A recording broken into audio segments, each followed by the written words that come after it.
This is The Music Executive, a show where we talk about gig tips, music business strategies, songwriting experiences, collabs, and even more with industry professionals. Let's get into it. Hello and welcome to The Music Executive. Today we have an amazing Atlanta-based musician who has traveled throughout the country playing. He's been raised in the jazz repertoire, but has gone on to collaborate with many other artists in various different genres. So he's played with people ranging from J.J. Harrison to Charles McPherson. He is an amazing guitarist, arranger, and songwriter. And I think he's on his way to singing. I don't know. We'll see if we can get a song out of him today. No, I'm kidding. But nonetheless, today we have a dear friend, amazing musician, Dustin Fichter. Dustin, what is your favorite TV show? I would say it's probably a tie between Impractical Jokers and Always Sunny in Philadelphia.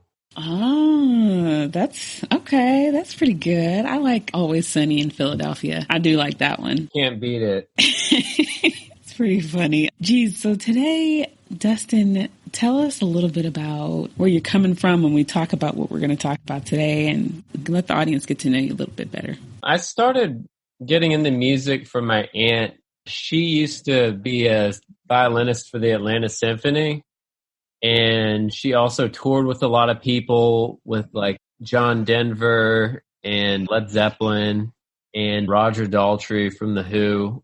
And she always kind of pushed me into music. She would give me different things. Like, I think she gave me like a drum kit when I was 8 years old, but I rolled around in the bass drum instead of playing it.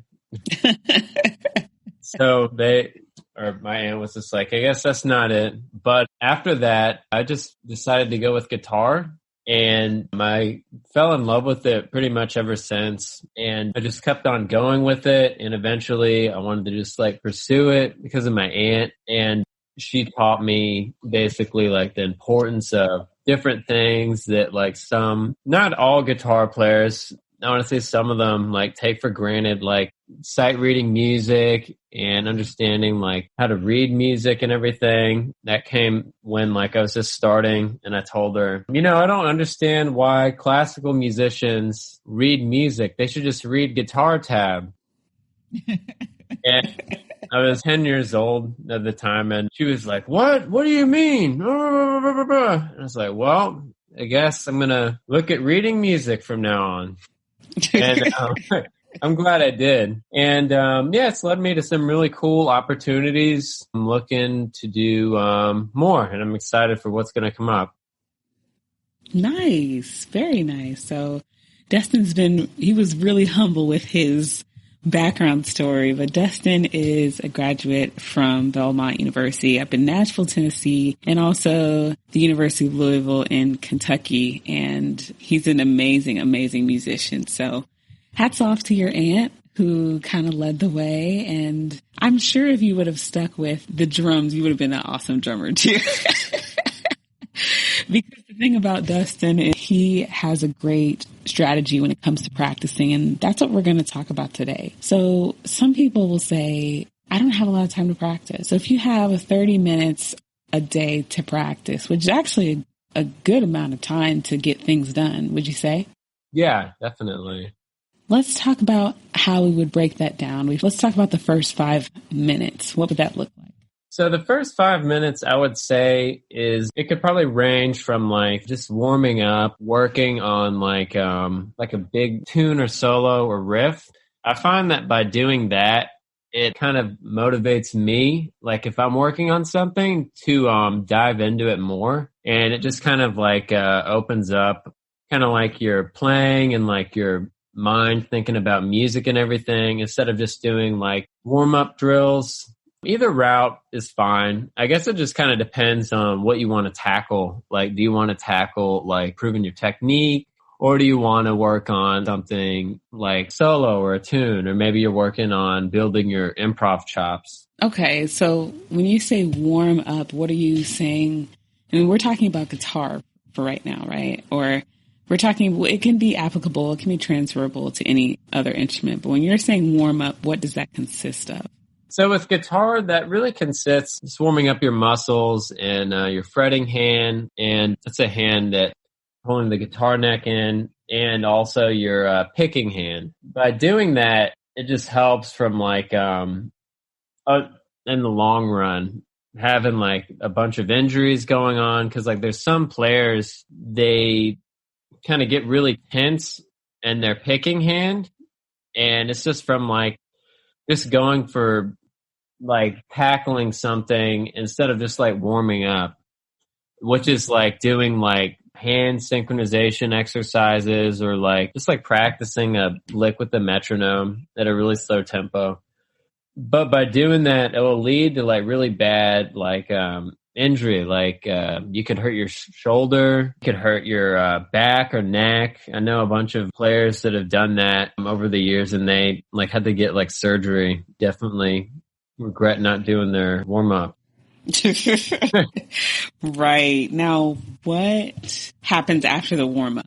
So after that, I would say, well, it honestly depends on where you are as a musician. So like if you're just starting out, I always tell my students to like go explore some new type of music. And after doing that warm up, just like find another guitar player or artist you really like and just work on trying to play like them. So you can do that after you warm up. And if you want to do something a little bit more, I don't know, like building your musicianship and like your technique and everything, you can work on sight reading music and also like even more like building up your technique. It just all depends on the type of route you want to do. There's an endless amount of possibilities. You can tell. Right. Well, for you, if you're teaching a beginner player and they're looking to learn a song and your lesson is about learning a particular song, how would you tell them to break up the middle of their 30-minute practice session? So would you say to be learning the riffs of the song, or how would you really approach them?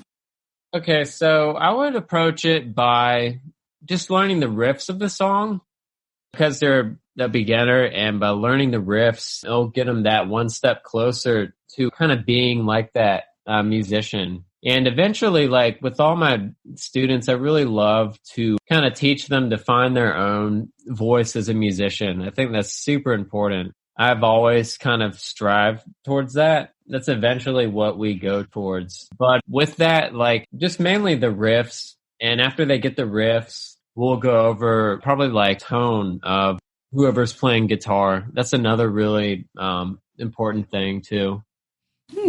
Okay, so I want to talk about the finding your voice as a musician. What does that mean when you say that? For me, that really means like taking all your influences and just molding it together into one thing.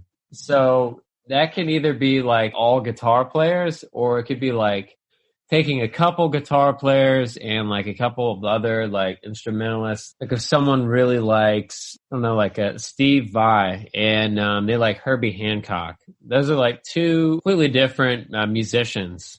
But by taking both of those things and combining it with you as a musician, that's making like something that's really you, and it's super individualized, because taking both things and you're taking each type of like attribute that they have and you're putting it into yourself. Gotcha. Well, we've spent about 20 minutes practicing at this point. So what are we doing in the last 10 minutes? I would say that it really kind of depends again on what your kind of level is and what you're trying to do. There's something that I used to do. Someone taught me this a long time ago, and it seems really kind of like, I don't know, crazy or something. But like set your timer for like 10 minutes and you just try to play as fast as you can and not really think about what you're doing. When I first started this, it seemed really kind of like, I don't know, just stupid, honestly. But like by doing this, it's really actually building up your kind of like muscles and your picking hand and your fretting hand, because you're playing so fast. You're not really worrying about anything else. It's really, really effective if you keep on doing it. That's a really great thing for beginners. And it also teaches beginners to like not take it so seriously. I feel like. Yeah. Because it's like a really daunting thing to start a new instrument because there's so many different things to explore. And especially with guitar, because there's like so many different ways you could play a note and it's like all over the neck. I would say for the more kind of like intermediate player, it really doesn't depend as much. I would say like if I'm like working on a song for 30 minutes, I would try to nail doing that song without thinking about all the certain steps that have gone into learning that song. So basically just like without music or maybe just trying to nail the sound. And I'll do that probably for like 10 minutes a day. And the most important thing about these practice sessions is like you have to kind of keep in mind where you were. So like the next day, you can be like, oh, I improved right here, or I need to work on this. Because it's all about improvement and getting somewhere new with practice sessions. You don't want to stay in like the one place and just like run in circles over and over again. Yeah, and I think the thing with practicing that we all want is to hear a difference, right? Like we want to be like, oh, or even feel a difference. Like, oh, that feels easier than it did yesterday. Or, you know, sometimes I know, Dustin, you've told me sometimes when I'm practicing, record yourself and then listen to it and listen to the difference between a week of you playing, right? Yeah. So that's another thing. We want to hear and even feel a difference, sometimes see a difference. You know, if you're watching your technique, you're watching videos of yourself playing. So these are all really good things. Is there anything else you wanted to add? No, that's about it. But for all the viewers out there, you can hit me up on Instagram and you can see me on Jazz Guitar Today. I write for them. Yeah, that's about it. What you're about to hear is a tune called White Out Swag by Dustin Fichter. And he has created this tune. It's really fun to listen to, really fun to jam to. So I hope you enjoy it and love music and yoga, y'all. Y'all be easy. Talk to you soon.